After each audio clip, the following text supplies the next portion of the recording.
السلام علیکم and welcome back to my channel. آج شاہ نامہ میں رستم کی سٹوری پڑھتے ہیں، جس میں آگے آتا ہے 7 ٹرائلز آف رستم۔ ٹرائل ہوتی ہے کوئی بھی آزمائش یا کوئی بھی تجربہ جو انسان کوئی کچھ بھی حاصل کرنے کے لیے کرتا ہے۔ رستم کی فرسٹ ٹرائل میں اس کا سامنا ایک شیر کے ساتھ ہوتا ہے۔ رستم سیستان سے نکلتا ہے اور 2 دن کا سفر طے کر لیتا ہے۔ اب وہ بہت ہی زیادہ تھکا ہوا ہوتا ہے اور اسے بھوک لگی ہوتی ہے، تو وہ ایک میدان سے گزرتا ہے جہاں پر بہت سے گدھے ہوتے ہیں۔ وہ آگے بڑھتا ہے تاکہ ان کا شکار کر سکے۔ رستم ان میں سے ایک گدھے کے سر پر وار کرتا ہے اور وہ مر جاتا ہے۔ اس کے بعد وہ اس آگ جلاتا ہے اور اس کو پکا کر کھا لیتا ہے اور پھر سو جاتا ہے۔ اس کا گھوڑا رکش میدانوں میں گھوم رہا ہوتا ہے اور گھاس چر رہا ہوتا ہے۔ رستم جہاں اپنا بستر لگاتا ہے وہاں پر ایک شیر کا گھر ہوتا ہے۔ آدھی رات کے وقت وہ شیر آتا ہے اور رستم کو وہاں پر سویا ہوا دیکھتا ہے اور اس کے گھوڑے کو جاگا ہوا دیکھتا ہے۔ وہ سوچتا ہے کہ وہ رکش یعنی رستم کے گھوڑے کے اوپر اٹیک کرے اور اس کے بعد گھوڑے کے رائڈر کے اوپر حملہ کرے، مطلب کہ رستم کے اوپر حملہ کرے۔ وہ رکش کے اوپر حملہ کرتا ہے جو کہ آگ کی طرح بھڑک اٹھتا ہے۔ رکش اپنے پاؤں اٹھاتا ہے یعنی اپنے ہووز شیر کو مارتا ہے اور اس کی کمر میں اپنے دانت کھبو دیتا ہے اور اس کو مار دیتا ہے۔ جب رستم جاگتا ہے اور وہ دیکھتا ہے کہ اس کے پاس ہی ایک شیر مرا پڑا ہے، تو وہ رکش کو کہتا ہے کہ تم واقعی ہی بہت ایک انٹیلیجنٹ، بہت ذہین جانور ہو اور تم بہت بہادر ہو، لیکن تمہیں شیر کے ساتھ لڑنا نہیں چاہیے تھا۔ تمہیں کس نے کہا تھا کہ تم اس کے ساتھ لڑائی کرو؟ اگر وہ شیر تمہیں مار دیتا تو پھر میں مزندرن کس طرح سے پہنچتا؟ تمہیں چاہیے تھا کہ تم مجھے جگا دیتے اور میں اس سے مقابلہ کرتا اور میں اسے مار دیتا۔ رستم کی دوسری ٹرائل شروع ہوتی ہے جس میں رستم کو پانی کا ایک چشمہ ملتا ہے۔ جب سورج نکلتا ہے تو رستم بہت ہی مشکل سے جاگتا ہے۔ وہ رکش کو تیار کرتا ہے، اس کے اوپر اس کی سیڈل رکھتا ہے اور اپنا سفر دوبارہ سے شروع کر لیتا ہے۔ سفر میں وہ چلتے رہتے ہیں اور اس کے بعد رکش بہت ہی زیادہ تھک جاتا ہے اور اس کو پیاس لگ جاتی ہے۔ رستم گھوڑے سے اترتا ہے اور یہاں وہاں دیکھتا ہے اور پھر آسمان کی طرف دیکھتا ہے اور کہتا ہے، اللہ تعالیٰ سے کہتا ہے کہ آپ ہی تمام تکلیفیں لانے والے ہیں اور آپ ہی تمام تکلیفوں کو ختم کرنے والے ہیں، اور اگر میری یہ تکلیفیں، یہ پریشانیاں آپ کو خوش کرتی ہیں تو کوئی بات نہیں، میرا اجر دوسری دنیا میں مجھے ضرور ملے گا۔ مجھے امید ہے کہ آپ بادشاہ کاوس کے اوپر اپنی رحمت نچھاور کریں گے اور میں پرشینس کو ڈیمنز کی طرف سے آزاد کرنے میں کامیاب ہو جاؤں گا۔ وہ گناہ گار ہیں لیکن وہ آپ کی عبادت کرتے ہیں۔ اب وہ بہت ہی زیادہ کمزور ہیں اور آپ کے علاوہ ان کی مدد کرنے والا کوئی بھی نہیں ہے۔ پھر رستم پیاس کی وجہ سے گرم زمین کے اوپر گر گیا۔ پھر اس نے اپنے سامنے چلتی ہوئی ایک بھیڑ کو دیکھا جو کہ بہت ہی تیزی سے بھاگ رہی تھی۔ اس نے سوچا کہ اس بھیڑ کو پانی کہاں سے ملتا ہے جو یہ اتنے آرام سے اس میدان میں بھاگ رہی ہے۔ وہ سوچتا ہے کہ اس کو اللہ تعالیٰ نے رحمت کا کوئی راستہ دکھایا ہے، اللہ تعالیٰ اس کے ساتھ رحمت والا سلوک کر رہے ہیں۔ وہ اٹھ کھڑا ہوتا ہے اور اس بھیڑ کا پیچھا کرنے لگتا ہے اور رکش کو اپنے ساتھ لے کر چل پڑتا ہے۔ وہ بھیڑ اس کو پانی کے ایک چشمے کی طرف لے آتی ہے اور رستم کہتا ہے، جو بھی اللہ تعالیٰ کی طرف سے غافل ہو جاتا ہے اور اپنا منہ اللہ تعالیٰ سے موڑ لیتا ہے، وہ بہت ہی بے وقوف ہوتا ہے، اس میں عقل نام کی کوئی چیز نہیں ہوتی۔ جب بھی کوئی مشکل آتی ہے تو یہی سوچنا چاہیے کہ اللہ تعالیٰ اس مشکل کو بھیجنے والا ہے اور وہی اس مشکل کا حل بھی دینے والا ہے، اور اللہ تعالیٰ ہی ہے جو ہر تکلیف میں ہماری مدد کرتا ہے۔ پھر وہ اس بھیڑ پر رحمتیں بھیجتا ہے اور اس پر سلامتیاں بھیجتا ہے اور اسے کہتا ہے کہ تمہارے پاسچرز خوب نشوونما پائیں اور تمہاری نسلیں خوب پھولیں بڑھیں، اور کوئی بھی شیر یا کوئی بھی ہنٹر اور اس کا تیر تمہیں نقصان نہ پہنچائے، کیونکہ تمہاری ہی وجہ سے رستم آج زندہ بچا ہے، ورنہ تو وہ بھیڑیوں کا شکار بن چکا ہوتا۔ پھر اس نے اپنے آپ کو صاف کیا اور پھر پانی پیا۔ پھر پانی پینے کے بعد اس نے سوچا کہ وہ شکار کرے۔ پھر اس نے شکار کیا، اسے پکایا اور اسے کھا لیا، اور پھر وہ سونے لگا۔ پھر اس نے رکھ سے کہا کہ تم آج خود بالکل بھی مت لڑنا، اگر تمہیں کسی چیز کا بھی سامنا کرنا پڑا تو مجھے اٹھا لینا، لیکن خود کسی کے ساتھ لڑنا شروع مت ہو جانا۔ اس کے بعد وہ سو گیا اور رکش وہاں پر موجود میدانوں میں گھومتا ہوا چلنے لگا۔ اس کے بعد رستم کی تیسری ٹرائل شروع ہوئی، جس میں اس کا مقابلہ ایک ڈریگن کے ساتھ ہوا۔ اب جہاں پر رستم سو رہا تھا وہیں پر پاس ہی میں ایک ڈریگن کا گھر تھا۔ اس نے جب رستم کو دیکھا کہ وہ سو رہا ہے اور رکش کو جاگے ہوئے دیکھا تو وہ یہ سوچنے لگا کہ اس علاقوں میں میرے علاوہ کوئی بھی نہیں آتا۔ میرے ڈر کی وجہ سے نہ ہی کوئی ڈیمن یعنی شیطان، نہ شیر، نہ ہی کوئی اور جانور، نہ ہی ہاتھی یہاں پر آتے ہیں، تو یہ ایسا کون سا شخص ہے جو یہاں پر آ کر میرے ہی گھر کے پاس لیٹا ہوا ہے۔ وہ رکش کی طرف متوجہ ہوا، جس کے بعد رکش دوڑتا ہوا رستم کے پاس گیا اور اس کو جگا دیا۔ رستم جب جاگا تو وہ لڑائی کرنے کے لیے ایک دم تیار تھا، لیکن وہ ڈریگن اندھیرے میں چھپ گیا اور غائب ہو گیا۔ اس بات پہ تنگ آتے ہوئے رستم نے رکش کو ایک تھپڑ لگایا اور کہا کہ تم نے مجھے کیوں جگایا ہے، اور اس کے بعد وہ دوبارہ سو گیا۔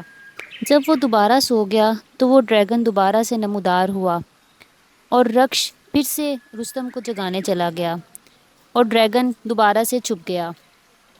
پھر رستم نے رکش سے کہا کہ رات کے وقت اور اندھیرے کے وقت سونا چاہیے، لیکن تم مجھے بار بار جگاتے ہو، ایسا کیوں کرتے ہو؟ اب اگر تم نے ایسا کیا تو میں تمہارے پاؤں کاٹ دوں گا اور میں خود مزندران کے علاقوں میں پیدل ہی چلا جاؤں گا۔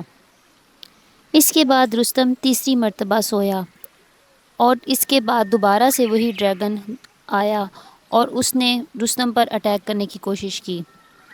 اس نے اپنے منہ سے آگ اگلنا شروع کر دی اور رکش جو کہ اب رستم سے ڈر چکا تھا وہ رستم سے دور بھاگنے لگا اور ڈریگن سے بھی دور بھاگنے لگا۔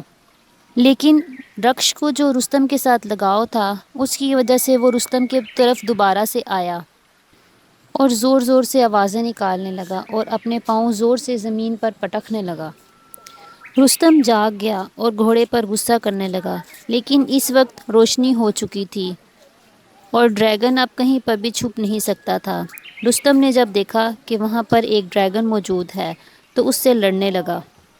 پھر اس نے ڈریگن سے کہا تم مجھے اپنا نام بتاؤ تاکہ میں تمہیں مارنے سے پہلے تمہارا نام جان سکوں اور سب کو بتا سکوں کہ فلاں ڈریگن کو میں نے مارا تھا۔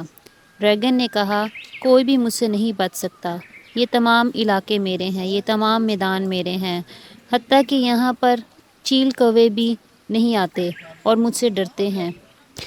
وہ رکا اور اس نے کہا تمہارا کیا نام ہے، کیونکہ تمہاری ماں تمہارے مرنے کے بعد تمہارا بہت زیادہ دکھ کرے گی۔ رستم نے کہا میرا نام رستم ہے اور میں زال کا بیٹا ہوں جو سیم کا بیٹا ہے، اور میں نریمان خاندان سے تعلق رکھتا ہوں۔ ڈریگن نے رستم پر حملہ کیا اور وہ اس سے بچ نہیں سکا۔ رکش نے جب یہ دیکھا کہ ڈریگن رستم پر حملہ کر رہا ہے تو اس نے ڈریگن کے کندھوں میں اپنے دانت کھبو دیے۔ رکش نے ڈریگن کو مار دیا اور اس کے ٹکڑے ٹکڑے کر دیے۔ رستم یہ سب کچھ دیکھ کر بہت حیران ہوا اور اس کے بعد رستم نے ڈریگن کا سر اتار دیا۔ ہر طرف خون کی ندیاں پھیل گئیں۔ رستم نے اللہ تعالیٰ کا شکر ادا کیا اور اپنے آپ کو صاف کرنے کے لیے پانی کی طرف چلا گیا۔ اس نے کہا یہ اللہ تعالیٰ ہی ہے جس نے مجھے اتنی طاقت بخشی ہے کہ میں نے آج ایک ڈریگن کو قتل کیا ہے، اور میں ان ڈیمنز یعنی شیطانوں کو اور برائی کو، شیر اور ہاتھیوں کو مار سکتا ہوں، لیکن میری زندگی بہت ہی چھوٹی ہے اور میرے دشمن بہت ہی زیادہ ہیں۔ پھر وہ اپنے گھوڑے رکش پر چڑھا اور آگے علاقے میں چل پڑا، جو کہ جادوگروں کا علاقہ تھا۔ اب رستم کی چوتھی ٹرائل شروع ہوتی ہے، جس میں وہ ایک جادوگرنی کو قتل کرتا ہے۔ رستم لمبے عرصے تک اپنا گھوڑا دوڑاتا رہا اور پھر سورج غروب ہو گیا۔ اس نے ایک جگہ دیکھی جہاں پر بہت سے پودے اور درخت تھے۔ وہاں پر ایک چشمہ بھی تھا، وہ بالکل باغ جیسا خوبصورت تھا۔ اس نے دیکھا کہ چشمہ سرخاب کی طرح اور سونے کے گوبلٹ کی طرح چمک رہا ہے۔ وہاں پر بھنا ہوا مرغا، ڈبل روٹی اور میٹھے پھل تھے۔ یہ دعوت ایک جادوگرنی کے لیے تیار کی گئی تھی، جو رستم کو آتا دیکھ کر بھاگ چکی تھی۔ رستم اپنے گھوڑے سے نیچے اترا اور اس ندی کے اس چشمے کے نزدیک آ کر بیٹھ گیا۔ اس نے وہاں پڑا ہوا گوبلٹ یعنی پیالہ اٹھایا جس میں وائن تھی اور اس کو پینے لگا۔ قریب ہی ایک لوٹ یعنی بین رکھی ہوئی تھی۔ اس نے وہ بین اٹھائی اور اس کو بجانے لگا اور اپنے متعلق بنایا ہوا ایک گانا گانے لگا۔ یہ رستم کا گانا ہے، جسے قسمت نے کچھ خوشنما دن دیے ہیں۔ وہ ہر جنگ میں لڑتا ہے اور اس کا بستر پہاڑیوں کی چوٹی اور ریت ہے۔ ڈیمنز اور ڈریگن اس کا شکار ہیں۔ شیطان اور صحرا اور باقی بہت سی چیزیں اس کا راستہ روکتی ہیں۔ نصیب دیکھتا ہے کہ پھول، شراب اور تنگ و دراز راستے اس کے ہیں۔ میں ہر وقت دشمنوں سے لڑتا رہتا ہوں۔ بلائیں، چیتے، شیر اور ہاتھی میرے دشمن ہیں اور وہ مجھ سے ہمیشہ لڑتے رہتے ہیں۔ وہ جادوگرنی یا چڑیل اس کا یہ گانا سن رہی تھی۔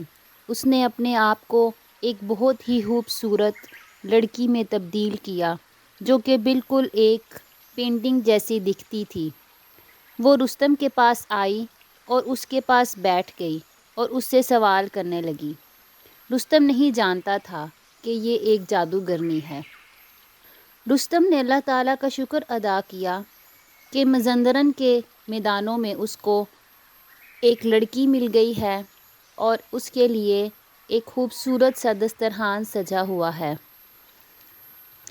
اس نے وہ شراب کا پیالہ اس لڑکی کے ہاتھ میں یعنی اس چڑیل کے ہاتھ میں پکڑا دیا اور اللہ تعالیٰ کی تعریف بیان کرنے لگا۔ جیسے ہی وہ اللہ تعالیٰ کی تعریف بیان کرنے لگا اور اس کی حکمتیں اور اس کی نوازشیں بیان کرنے لگا، تو اس چڑیل کا چہرہ بدلتا چلا گیا۔ اس کا چہرہ کالا سیاہ ہوتا چلا گیا اور وہ اس کے سامنے بات نہیں کر سکتی تھی، نہ ہی وہ اللہ تعالیٰ کی تعریف بیان کر سکتی تھی۔ وہ سیاہ پڑتی چلی گئی اور جب رستم نے اس کو دیکھا تو اس نے اپنا ہتھیار اٹھایا اور اس کی طرف بڑھ گیا۔ اس سے پہلے کہ وہ یہ جان پاتی کہ رستم اس پر حملہ کرنے والا ہے، رستم نے اس کو جا کر پکڑ لیا۔ رستم نے اس سے پوچھا، تم کون ہو؟ مجھے اپنا صحیح چہرہ دکھاؤ۔ اچانک ہی وہ لڑکی ایک بوڑھی اور گندی سی بد شکل عورت میں تبدیل ہو گئی۔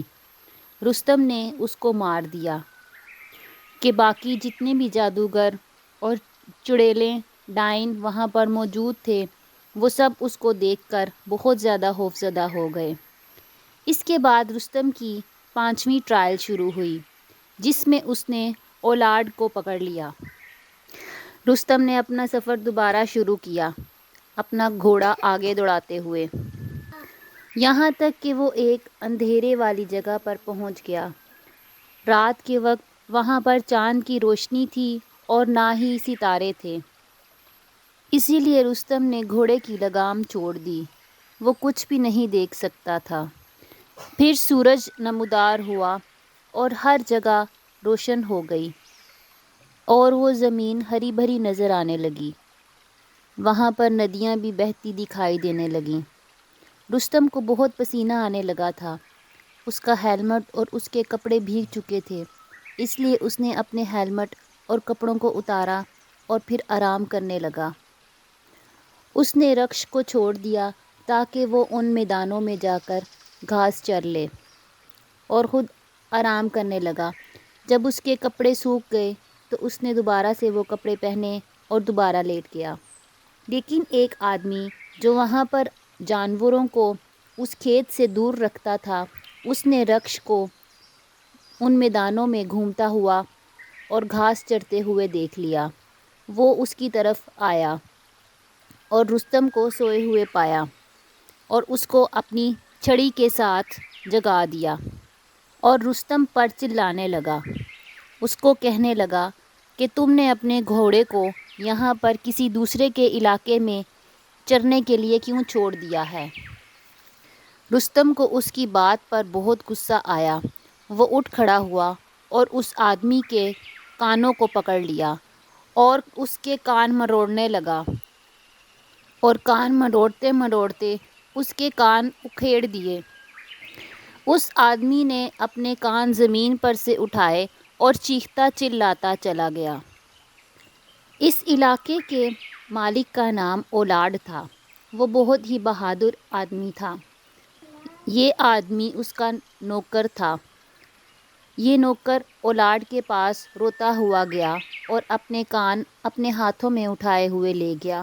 اس نے کہا کہ میں آپ کے میدانوں میں گیا تھا، وہاں پر ایک گھوڑا تھا جو کہ آپ کے گندم کے میدانوں میں چر رہا تھا۔ وہ گھوڑا ایک شیطان نما آدمی کا تھا۔ جب میں نے گھوڑے کو چرتے ہوئے دیکھا تو میں اس آدمی کے پاس گیا اور اس کو پوچھنے لگا کہ اس نے اپنے گھوڑے کو اس طرح سے کیوں کسی دوسرے کے میدان میں آزاد چھوڑا ہے۔ وہ آدمی کچھ نہیں بولا لیکن میرے کان اتار دیے۔ اولاڈ اپنے شکاریوں کے ساتھ شکار کر رہا تھا۔ جب اس نے یہ بات سنی تو وہ اس جگہ پر گیا جہاں پر رستم موجود تھا۔ جب رستم نے ان آدمیوں کو اپنی طرف آتے ہوئے دیکھا تو وہ رکش کے اوپر بیٹھ گیا اور اپنی تلوار اپنے ہاتھ میں لے لی اور گھوڑا ان کی طرف دوڑاتے ہوئے آ گیا۔ اولاڈ نے اس سے کہا، تمہارا نام کیا ہے؟ تمہارا بادشاہ کون ہے؟ لڑائی کرنے والے اور جھگڑا کرنے والے آدمی اس علاقے میں نہیں آ سکتے۔ رستم نے کہا، میرا نام بادل ہے اور اگر بادل شیر کی طرح لڑ سکتا ہے تو وہ بارش کی جگہ پر نیزوں کو برسائے گا اور تلواریں چلیں گی اور آدمیوں کے سر اتار دیے جائیں گے۔ اگر تمہارے کانوں نے میرا نام سنا تو تمہارا خون جم جائے گا۔ کیا تم نے کبھی سنا ہے رستم کے بارے میں؟ میں تم جیسے آدمی کو ایک سوگ منانے والا آدمی سمجھتا ہوں۔ اپنے آدمیوں کو یہاں پر لانے کا مقصد بے وجہ ہے۔ پھر رستم اپنی تلوار کے ساتھ ان کے قریب آیا اور اس نے ان کے آدمیوں کو مار دیا اور کچھ آدمی ان میں سے بھاگ گئے۔ وہ اولاڈ کی طرف بڑھا اور اس کو گھسیٹتا ہوا زمین پر پھینک دیا اور اس کے ہاتھ باندھ دیے اور اس سے کہا، اگر تم مجھے سچ سچ بتاؤ گے اور مجھے بتاؤ گے کہ وائٹ ڈیمن کہاں ہے اور میں کولاد گاندھی بدھ اور اپنے بادشاہ کیکاوس کو کہاں پر ڈھونڈ سکتا ہوں، اور مجھے بتاؤ گے کہ یہ برا کام کس نے سر انجام دیا ہے، تو تم اپنے کہے ہوئے پر اور اپنے کیے ہوئے پر پچھتاؤ گے نہیں۔ میں مزندران کے بادشاہ کو ختم کر دوں گا اور تم یہاں پر حکمرانی کرو گے، یہاں تک کہ تم مجھ سے کوئی بھی جھوٹ مت کہو۔ اولاڈ نے کہا، مجھ پر غصہ مت ہو اور مجھے مت مارو، میں تمہیں ہر بات بتا دوں گا اور میں تمہیں بتا دوں گا کہ وائٹ ڈیمن کہاں رہتا ہے اور کیکاوس کو کہاں قید رکھا گیا ہے۔ وہ یہاں سے 100 فرسنگ یعنی 600 کلومیٹر کی دوری پر ہے، اور اس کے بعد ڈیمنز کا علاقہ اس سے آگے 100 فرسنگ یعنی 600 کلومیٹر دور ہیں۔ مطلب شیاطین کا علاقہ 1200 کلومیٹر کے فاصلے پر ہے، اور وہ بہت ہی دشوار راستہ ہے۔ ان 2 فرسنگ یعنی 12 کلومیٹر کی دوری پر لاتعداد شیاطین اور بے حد خوفناک علاقے ہیں جو 2 پہاڑوں کے درمیان ہیں۔ یہاں تک کہ ہما پرندہ بھی وہاں پر اڑ کر نہیں جاتا۔ 12,000 جنگجو شیاطین یعنی ڈیمنز وہاں پر رہتے ہیں اور رات کے وقت وہاں پر رکھوالی کرتے ہیں۔ کولاد گھندی وہاں کا لیڈر ہے، بدھ اور سنجے اس کے گارڈز ہیں۔ ان میں سے ایک بالکل پہاڑ جیسا ہے۔ آپ جیسا مضبوط اور طاقتور انسان بھی ان کے ساتھ بہت ہی مشکل سے لڑائی لڑ سکتا ہے۔ اس علاقے سے گزرنے کے بعد آپ ایک پتھریلے علاقے سے گزریں گے۔ وہاں پر ایک ڈیمن یعنی شیطان ہے جو اس علاقے کا رکھوالا ہے، اور اس کے ساتھ بہت سے ڈیمنز اس کے حکم پر چلتے ہیں۔ اس علاقے کے بعد ایک دریا آئے گا جو 2 فرسنگ یعنی 12 کلومیٹر کے علاقے تک پھیلا ہوا ہے۔ اس کے پیچھے ایک علاقہ ہے جہاں پر کتے کے سر جیسے لوگ رہتے ہیں جن کے پاؤں بہت ہی نرم ہیں۔ وہ ایک بہت ہی بڑی عمارت جیسے ہیں۔ یہ علاقہ 300 فرسنگ کے اوپر پھیلا ہوا ہے، اور اس علاقے کا نام برگش ہے۔ اور اس کے بعد مزندرن کے بادشاہ کا علاقہ شروع ہوتا ہے جو کہ بہت ہی زیادہ دشوار ہے۔ 6 لاکھ سے زیادہ گھڑ سوار اس علاقے میں رہتے ہیں اور اس کی رکھوالی کرتے ہیں، اور ان کے پاس بہترین آرمر ہے۔ ان کے پاس 1200 ہاتھی ہیں۔ اس علاقے میں آپ اکیلے کبھی بھی زندہ نہیں بچ سکتے۔ رستم ہنسا اور کہنے لگا، بس تم مجھے یہ راستہ دکھا دو، اور اس کے بعد ان جنگجوؤں کے ساتھ جو ہوگا وہ سب دیکھیں گے، اور تم یہ جان لوگے کہ ایک مضبوط آدمی شیاطین کے بادشاہ کے ساتھ کیا سلوک کرتا ہے۔ اللہ تعالیٰ کی مدد اور میری تلوار اور میرے آرمر کے ساتھ اور میری مہارت کے ساتھ میں ان سب کو تباہ و برباد کر دوں گا۔ جب میں لڑوں گا تو یہ سب مجھ سے ڈریں گے۔ میں تم سے صرف یہ چاہتا ہوں کہ تم مجھے بتاؤ کہ کیکاوس کو کہاں پر رکھا گیا ہے، اور میں اپنے سفر پر روانہ ہو جاؤں گا۔ اس کے بعد رستم کی 6ٹھی ٹرائل شروع ہوتی ہے جس میں اس کی لڑائی ارزنگ کے ساتھ ہوتی ہے۔ رستم بالکل بھی رکتا نہیں ہے اور نہ ہی آرام کرتا ہے، اور اسپرز پہاڑی کی طرف رواں دواں ہوتا ہے جہاں پر کیکاوس کو شکست دی گئی تھی۔ جب رات کا آدھا حصہ گزر جاتا ہے تو ایک بہت ہی خوفناک سی آواز سنائی دیتی ہے۔ مزندرن میں آگ اور موم بتیاں جلتی دکھائی دیتی ہیں۔ رستم اولاد کو پوچھتا ہے، یہ جلتا ہوا علاقہ کون سا ہے؟ اولاد جواب دیتا ہے کہ یہ مزندرن کا بارڈر کا علاقہ ہے۔ یہاں پر لوگ رات کے 2 حصے سوتے ہیں۔ لیڈر کولاد، ارزنگ، بدھ اور وائٹ ڈیمن کے جنگجو یہاں پر یہ آوازیں پیدا کر رہے ہیں۔ رستم دوبارہ سے سو جاتا ہے۔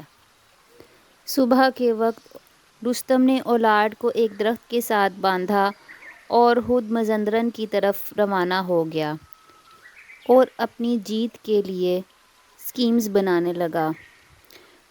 اس نے سونے کا ہیلمٹ پہنا ہوا تھا اور وہ جا رہا تھا ارزنگ کو ڈھونڈنے، اور جب وہ ڈیمنز کے علاقے میں پہنچا اور ان کی آرمی تک پہنچا تو وہ زور سے چلایا، ارزنگ نے اس کو سنا اور باہر نکل آیا۔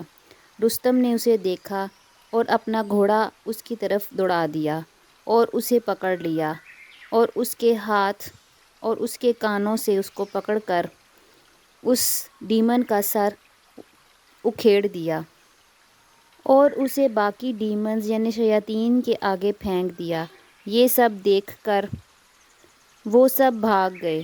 رستم نے ان میں سے کئی ڈیمنز کو قتل کر دیا اور پھر اسپرگ پہاڑی کی طرف روانہ ہو گیا۔ اس نے اولاد کو اس درخت سے کھولا اور وہ دونوں ایک لمبے درخت کے قریب بیٹھ گئے اور وہ پوچھنے لگا کہ جہاں پر کیکاوس کو قید کیا گیا ہے وہ شہر کہاں پر ہے، اور پھر وہ وہاں پر چل پڑا۔ رستم اولاد کے ساتھ اس شہر میں داخل ہوا اور رکش زور سے آواز نکال کر بولا۔ کیکاوس نے کہا، ہماری مصیبتیں ختم ہو چکی ہیں کیونکہ میں نے رکش کی آواز سنی ہے۔ پھر رستم ظاہر ہوا اور کیکاوس کے پاس پہنچا۔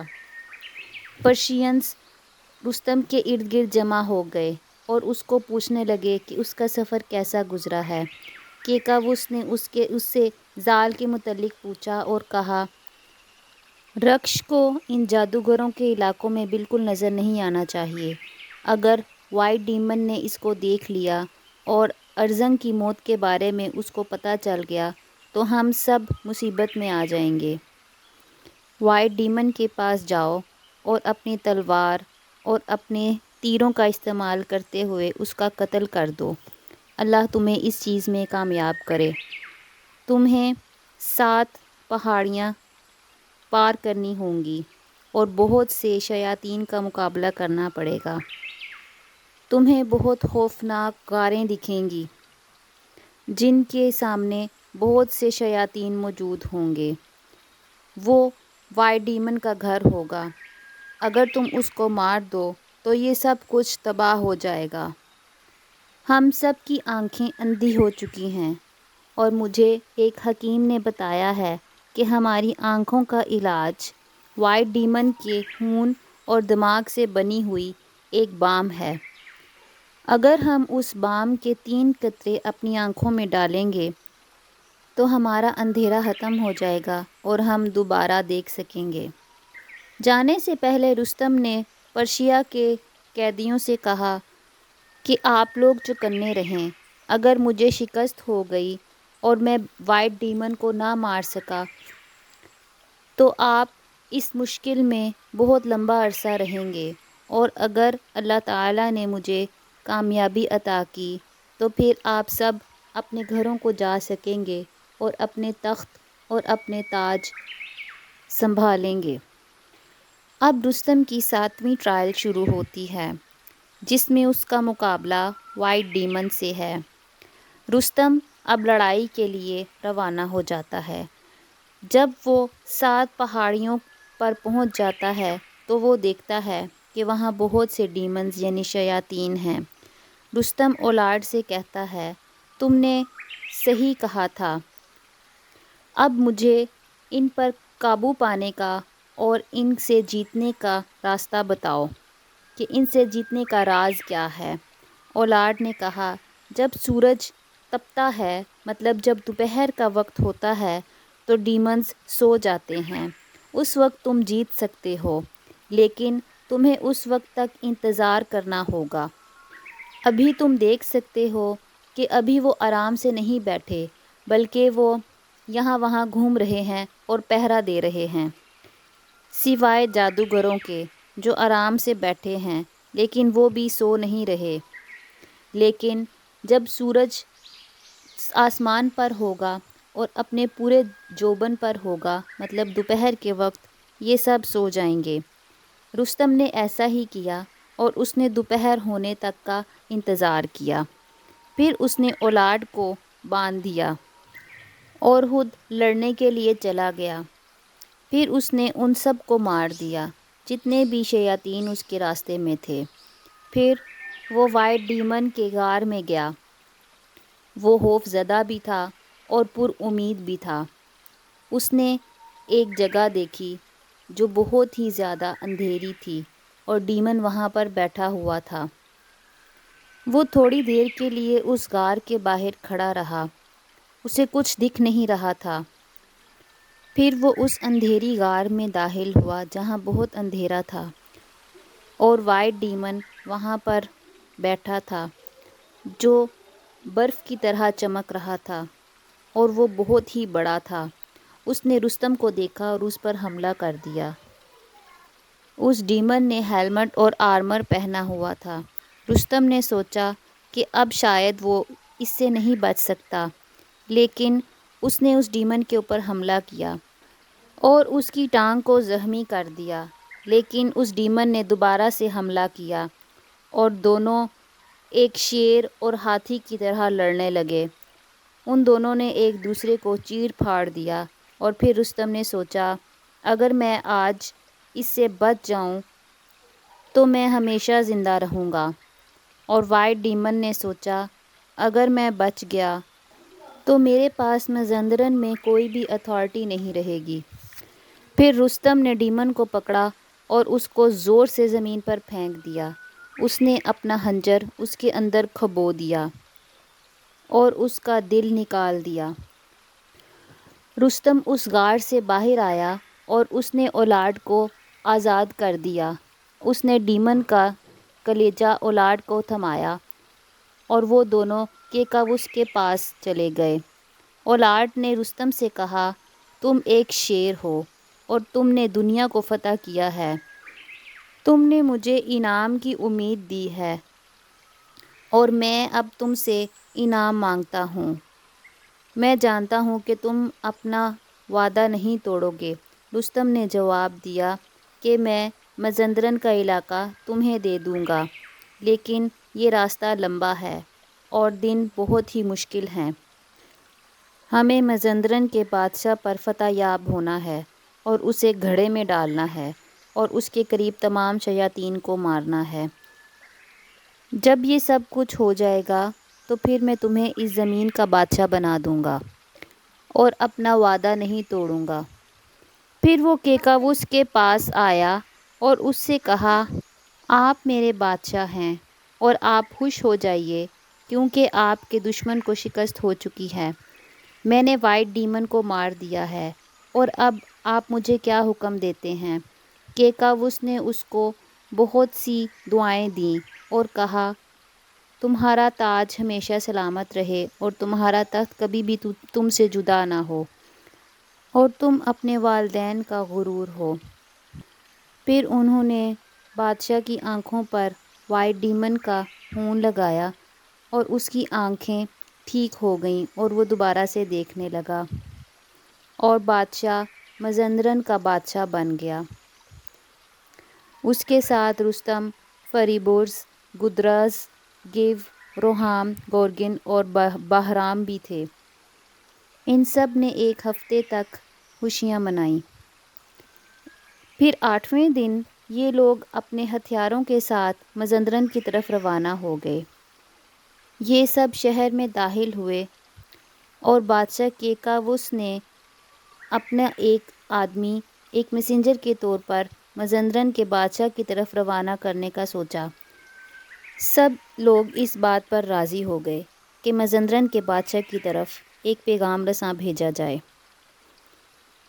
ایک عقل مند آدمی نے خط لکھا جو کہ سفید سلک کے کپڑے کے اوپر لکھا گیا۔ اس خط میں یہ لکھا گیا کہ تمام تعریفیں اللہ تعالیٰ ہی کے لیے ہیں۔ اگر تم انصاف پسند ہو اور سچائی کو اور ایمانداری کو فروغ دیتے ہو تو پھر تم پر بہت سی رحمتیں ہوں، لیکن اگر تم برائی پر چلنے والے ہو تو پھر تمہیں برائی ہی ملے گی اور تمہیں اس چیز کا برا انجام بھگتنا پڑے گا۔ دیکھو تمہیں کس طرح سے شکست ہوئی ہے۔ اگر تم تقدیر کے بارے میں سوچو اور عقل مندی سے کام لو تو اپنا تاج اپنے سر پر سجائے بیٹھے رہو اور میرے پاس آؤ اور مجھے اپنا بادشاہ تسلیم کر لو۔ تم مجھ سے نہیں لڑ سکتے اور نہ ہی تم رستم سے جیت سکتے ہو۔ اب تم مجھے ٹیکس ادا کرو۔ اگر تم ایسا کرتے ہو تو تم مزندران کے اوپر حکومت کر سکتے ہو، ورنہ تمہارا انجام وہی ہوگا جو وائٹ ڈیمن کا انجام ہوا ہے۔ بادشاہ نے فرہاد کو، جو کہ ایک جنگجو تھا، اس خط کے ساتھ گورکسرن کی طرف روانہ کیا، جہاں پر مزندران کا بادشاہ دربار سجائے بیٹھا تھا۔ جب اس نے سنا کہ فرہاد آ رہا ہے تو اس نے اپنے کچھ آدمی چنے اور ان کو یہ نصیحت کی کہ فرہاد کو لڑائی کے لیے اکسانا۔ وہ لوگ فرہاد کو گریٹ کرنے کے لیے اس سے ملنے کے لیے چل پڑے، اپنے چہروں پر ناگواری سجائے ہوئے، لیکن جیسا انہیں سوچا تھا ویسا بالکل بھی نہیں ہوا۔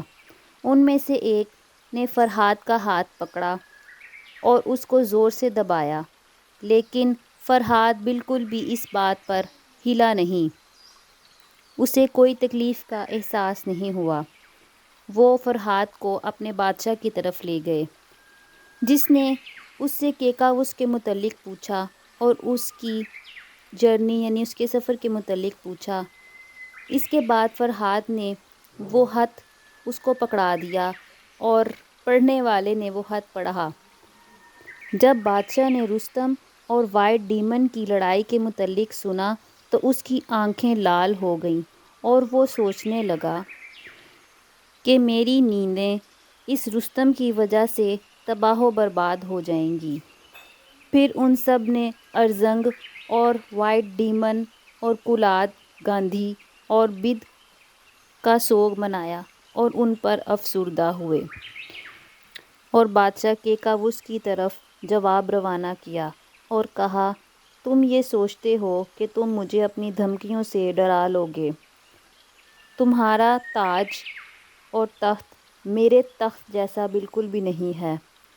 میں اپنے ہزاروں جنگجوؤں کو حکم دوں گا اور تمہارے تمام پرشین کے سر اتار دیے جائیں گے اور تم سو بھی نہیں سکو گے۔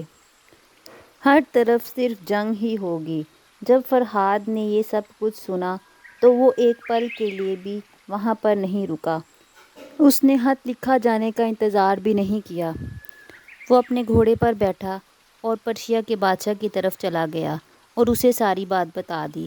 اس نے کہا کہ یہ مزندران کا بادشاہ بہت ہی زیادہ پر امید ہے۔ اس نے میرا میسج سن کر اس کو جھٹک دیا۔ رستم نے کہا، میں اپنے ان لوگوں کو اس شرمندگی سے نجات دلاؤں گا اور میں اس کی طرف میسج لے کر جاؤں گا، ایک ایسا میسج، ایسا پیغام جو کہ بادلوں کی گرج کی طرح گرجدار ہو۔ بادشاہ کاوس نے کہا، یہ تخت اور تاج تمہاری ہی وجہ سے مجھے واپس ملا ہے۔ اگر تم پیغام لے کر جاؤ گے تو سب تمہارے خوف سے کانپیں گے۔ بادشاہ نے دوسرا خط لکھوایا جس میں کہا، تمہاری باتیں بے وقوفانہ اور بالکل فضول ہیں، اور عقل مند آدمی ایسے جھوٹوں پر یقین نہیں کرے گا۔ اس جنگ کا خیال اپنے دل سے نکال دو اور میری طرف جھک جاؤ۔ اگر تم ایسا نہیں کرو گے تو میرے آدمی تمہیں تباہ و برباد کر دیں گے۔ اس کے بعد رستم یہ خط دے کر روانہ ہو گیا۔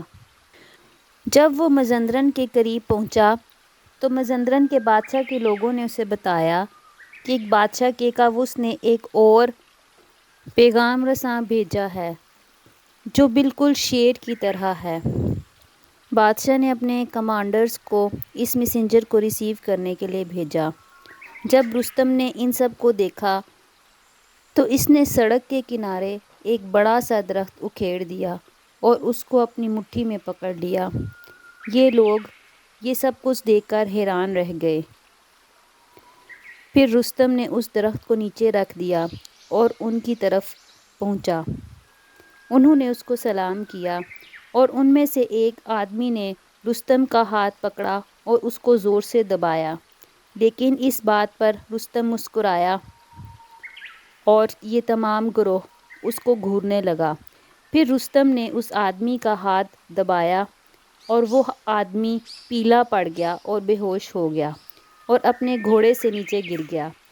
جب وہ اٹھا تو وہ بادشاہ کے پاس گیا اور اس کو ساری بات بتا دی۔ مزندرن میں ایک گھڑ سوار تھا جس کا نام تھا کولہوار۔ وہ مزندرن میں ہر جگہ پر دہشت پھیلائے ہوئے تھا۔ اسے جنگ بھی بہت پسند تھی۔ بادشاہ نے اس کو اپنے پاس بلایا اور کہا کہ تم اس پیغام رساں کے پاس جاؤ اور اسے اپنی طاقت دکھاؤ، اسے شرمندگی دکھاؤ اور اسے چیر پھاڑ کر رکھ دو۔ کولہوار چیتے کی طرح بھاگتا ہوا رستم کی طرف گیا۔ اس نے بھی رستم کا ہاتھ پکڑا اور اسے زور سے دبایا اور مروڑا کہ اس کے ہاتھ میں درد کی وجہ سے نیل پڑ گئے۔ رستم نے اپنے ایکسپریشنز کو بالکل بھی نہیں بدلا۔ پھر رستم نے کولہوار کا ہاتھ زور سے دبایا اور اتنی شدت سے دبایا کہ اس کی انگلیوں کے ناخن زمین پر گر گئے۔ کولہوار بادشاہ کے پاس آیا اور اس کو اپنا ہاتھ دکھایا اور کہا کہ بہتر یہی ہے کہ ان کے ساتھ امن اختیار کیا جائے۔ آپ اس آدمی کے خلاف کبھی بھی جنگ نہیں جیت سکتے اور آپ اس بات پر آمادہ ہو جائیں کہ آپ ان کو ٹیکس ادا کریں گے۔ یہ ہمارے لیے، مزندرن اور اس کے لوگوں کے لیے بہتر ہے۔ اسی دوران رستم وہاں پر آیا اور بادشاہ کے دربار میں پہنچا۔ بادشاہ نے اسے بیٹھنے کے لیے کہا اور اس سے بادشاہ کے کاوس اور اس کی آرمی کے متعلق پوچھا کیا تم رستم ہو؟ تم میں بہت زیادہ طاقت ہے۔ رستم نے کہا مجھے نہیں معلوم کہ میں رستم کے نوکر جیسا بھی ہوں، میں تو کچھ بھی نہیں کر سکتا، وہ تو ایک ہیرو ہے اور وہ بہت طاقتور ہے۔ پھر اس نے وہ خط اس کو دے دیا اور پڑھنے والے نے وہ خط پڑھا۔ جب بادشاہ نے وہ خط سنا تو وہ غصے میں آ گیا اور رستم سے کہا اپنے بادشاہ سے کہہ دینا کہ یہ الفاظ صرف مجھے اکسانے کے لیے ہیں۔ اگر تم پرشیا کے بادشاہ ہو تو میں مزندرن کا بادشاہ ہوں اور سنہری تاج میرا ہے اور تمام افواج بھی میری ہیں۔ تم پاگل ہو کہ تم مجھے اپنے پیروی کرنے کے لیے بلا رہے ہو۔ بادشاہ ایک دوسرے کے ساتھ ایسی باتیں نہیں کرتے اور دوسروں کو غرور نہیں دکھاتے اور دوسروں کا تخت حاصل کرنے کے لیے اس طرح کی حرکتیں نہیں کرتے۔ تم واپس پرشیا چلے جاؤ کیونکہ میری آرمی تم پر ایسا حملہ کرے گی کہ تم تباہ ہو جاؤ گے اور پھر میں تمہارے آمنے سامنے کھڑا ہوں گا اور یہ تمہارے الفاظ صرف الفاظ ہی رہیں گے جو کہ بے معنی الفاظ ہیں۔ رستم نے بادشاہ کی طرف دیکھا اور اس کے جنگجوؤں کی طرف دیکھا۔ اس نے بمشکل ہی کچھ الفاظ سنے اور وہ پہلے سے بھی زیادہ ان لوگوں سے جنگ کرنے کے لیے تیار ہوا اور چلا گیا۔ رستم نے اس بادشاہ کے تحفے لینے سے بھی انکار کر دیا اور اپنے بادشاہ کاوس کے پاس چلا گیا اور اس کو یہ سب کچھ بتایا اور کہا اب مزید مت سوچیے اور جنگ کی تیاری کریں۔ جب رستم مزندرن سے روانہ ہوا تو ان کے بادشاہ نے بھی جنگ کی تیاری شروع کر دی۔ وہ اپنی افواج لے کر میدانوں میں داخل ہو گیا۔ وہ افواج بہت ہی زیادہ تعداد میں تھیں۔ جب بادشاہ کاوس نے سنا کہ جنگ شروع ہونے والی ہے، اس نے رستم سے کہا کہ وہ بھی جنگ کی تیاری کرے اور ٹس، گودراز، گیو اور گورگن کو کہا کہ وہ نیزے اور شیلڈز تیار کریں۔ نوزار کا بیٹا ٹس آرمی کے دائیں طرف تھا اور گودراز بائیں طرف تھا۔ سب جنگ کی تیاری کر رہے تھے اور کیکاوس ان سب کے درمیان میں تھا اور رستم بھی آرمی کا سربراہ بن گیا۔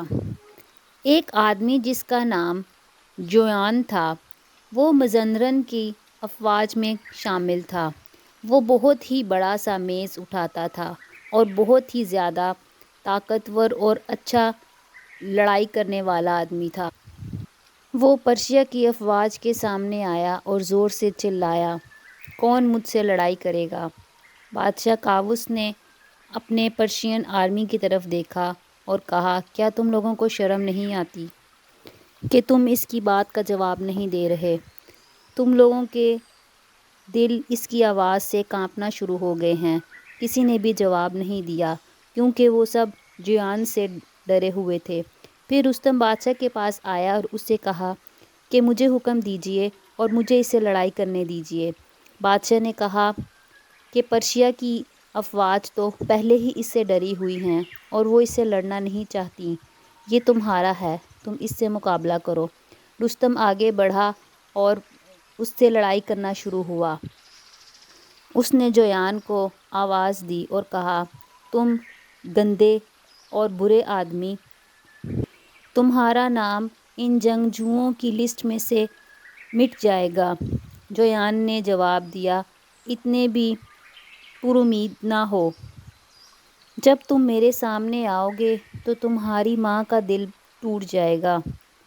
جب رستم نے یہ سنا تو وہ آگے بڑھا اور اس نے اپنا نیزہ اٹھا رکھا تھا جو کہ اس نے جویان کے پیٹ میں مارا، اس کا آرمر تباہ کر دیا اور اسے اس کے گھوڑے سے گھسیٹا اور نیچے زمین پر پھینک دیا، جس کی وجہ سے اب اس کا آرمر بالکل تباہ ہو چکا تھا اور اس کے منہ سے خون نکل رہا تھا۔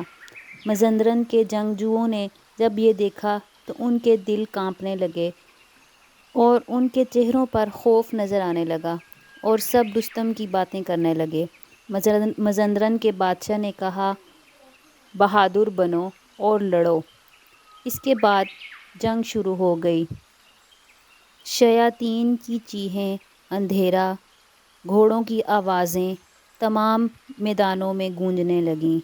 کوئی بھی نہیں دکھ رہا تھا اور جنگ اپنے زور و شور پر قائم و دائم تھی۔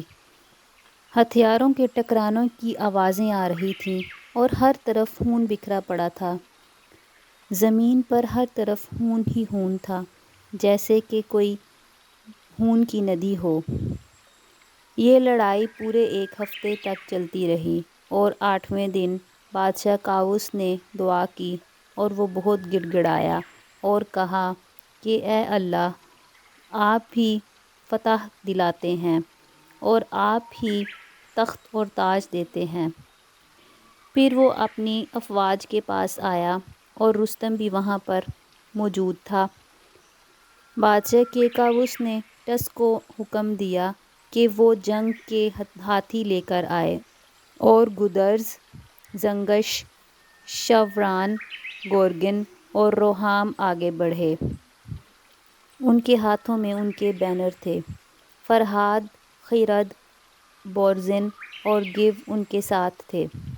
سب سے پہلے رستم نے حملہ کیا دشمن کے بالکل درمیان سے۔ اس کے بعد گیو بھیڑیے کی طرح ان کے دائیں طرف سے آیا اور گودرز آرمر اور شیلڈز لے کر دائیں طرف موجود تھا۔ یہ جنگ صبح سے شام تک چلتی رہی۔ بہت سی جانیں اس جنگ میں چلی گئیں۔ رستم اپنے بہت سے جنگجوؤں کے ساتھ اس جگہ پر گیا جہاں پر مزندران کا بادشاہ لڑائی کر رہا تھا۔ وہ اس تک نہیں پہنچ سک رہے تھے۔ پھر رستم نے دعا کی اور اس کے قریب آنے والے تمام ہاتھی اور آدمیوں کو مار دیا۔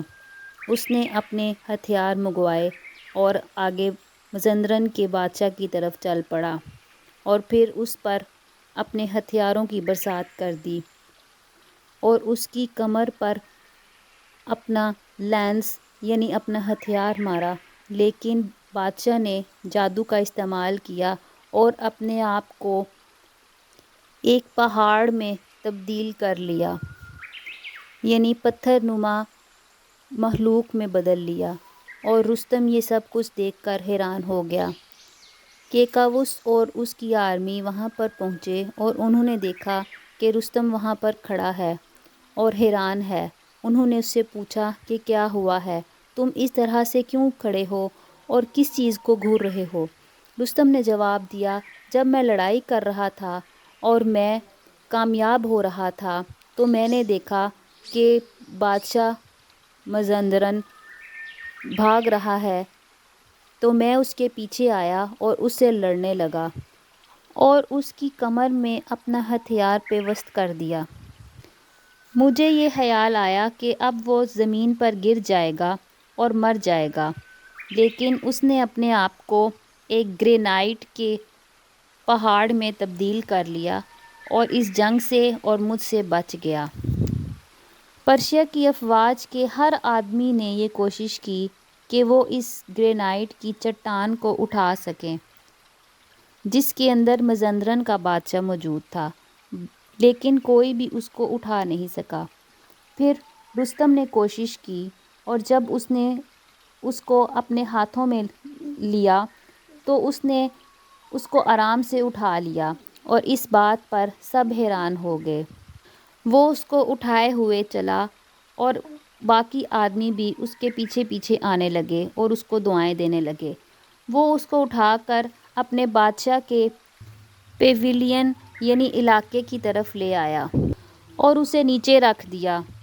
اس نے اس پتھر سے کہا، یا تو تم اپنی اس پوشیدہ جگہ سے باہر نکلو یا میں اس پتھر کو توڑ دوں گا اور اس پر کلہاڑیوں کا استعمال کروں گا۔ یہ سنتے ہی مزندرن کا بادشاہ اپنے آپ کو تبدیل کر کے دوبارہ سے ہیلمٹ اور آرمر والی شکل میں نمودار ہوا۔ رستم نے اسے پکڑ لیا اور ہنسنے لگا اور اسے گھسیٹتا ہوا بادشاہ کاوس کے پاس لے آیا اور کہا، میں اسے آپ کے پاس لے آیا ہوں جسے کلہاڑیوں کا ڈر ہے اور مجھ سے لڑنے سے ڈرتا ہے۔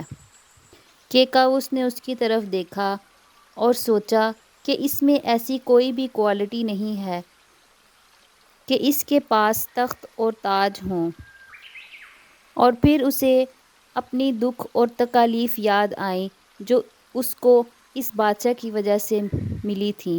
پھر اس نے یہ حکم دیا کہ اس بادشاہ کو تیز دھار تلوار سے قتل کر دیا جائے۔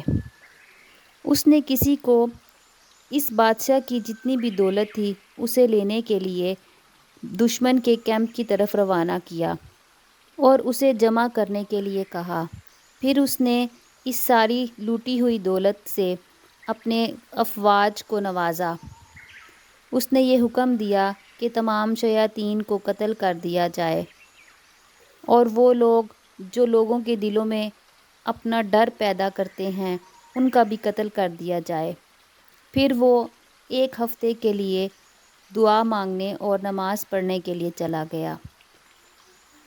8ویں دن وہ واپس آیا اور اس نے لوگوں کو ان کی ضروریات کی تمام چیزیں مہیا کیں اور پورا ایک ہفتہ اس نے لوگوں کی مدد کرنے میں گزارا۔ پھر تیسرے ہفتے وہ مزندرن میں ہی رکا رہا اور وہاں پر خوشیاں منائیں۔ اب رستم نے بادشاہ کیکاؤس سے کہا کہ ہر انسان کا کوئی نہ کوئی استعمال ہوتا ہے، اور میں نے اولاد سے کہا تھا کہ اگر تم میرے ساتھ ایماندار رہے اور تم نے مجھے ٹھیک ٹھیک راستہ دکھایا جو کہ اس نے ویسا ہی کیا، تو میں نے اسے کہا تھا کہ میں تمہیں مزندرن کا علاقہ انعام کے طور پر دے دوں گا، اور یہ ایک بادشاہ کے لیے بہتر ہوگا اور ایک عزت کا مقام بھی کہ وہ اپنے لوگوں کو یہ چیز نوازے اور جو وعدہ میں نے اس سے کیا ہے وہ پورا کرے۔ اس کے بعد بادشاہ نے اس کی یہ بات سنی اور اس کی بات سے متفق ہوا اور اپنے کمانڈرز کو بلایا اور انہیں سمجھانے لگا، اور اس کے بعد اولاد کو مزندرن کا تخت دے دیا اور خود پارس کی طرف روانہ ہو گیا۔ جوں ہی بادشاہ کیکاؤس ایران یعنی پرشیا میں داخل ہوا تو سب لوگ خوشیاں منانے لگ گئے اور ہر طرف خوشیاں ہی خوشیاں پھیل گئیں۔ پورا علاقہ اور پوری دنیا اس خوشی سے جھوم اٹھی اور تمام علاقے کو سجایا گیا اور بادشاہ اپنے تخت پر بیٹھ گیا۔ اس نے لوگوں کے درمیان سونا تقسیم کیا۔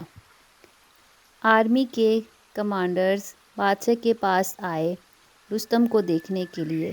رستم داخل ہوا جس کے سر پر تاج تھا اور وہ بادشاہ کیکاوس کے پاس بیٹھ گیا جس نے اس کے لیے بہت سے تحائف رکھے ہوئے تھے۔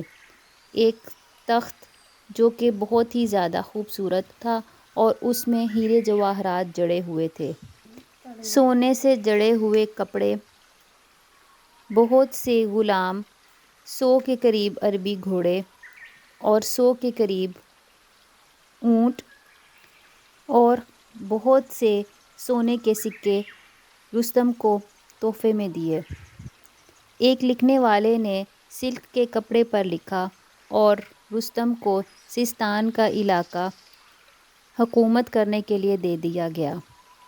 کیکاوس نے اس کی تعریف کی اور کہا کہ یہ تخت اور تاج تم سے کبھی بھی جدا نہ ہوں اور تم ہمیشہ وفادار رہو۔ رستم نے اس کے تخت کو چوما اور چلا گیا۔ رستم واپس اپنے ملک چلا گیا اور بادشاہ کیکاوس انصاف کے ساتھ حکومت کرنے لگا۔ بادشاہ مضبوط اور طاقتور ہوتا چلا گیا اور اہریمان کے ہاتھ باندھ دیے گئے۔ سب جانتے تھے کہ بادشاہ کیکاوس واپس آ چکا ہے اور تخت پر بیٹھ چکا ہے۔ لوگ اس کے پاس آئے اور اس کو بہت سے تحائف دیے۔ اب دنیا بالکل جنت جیسی نظر آتی تھی اور ہر طرف انصاف تھا اور لوگ بہت ہی زیادہ امیر ہونے لگے تھے۔ ملتے ہیں نیکسٹ ویڈیو میں، تب تک کے لیے اللہ حافظ۔ اللہ حافظ۔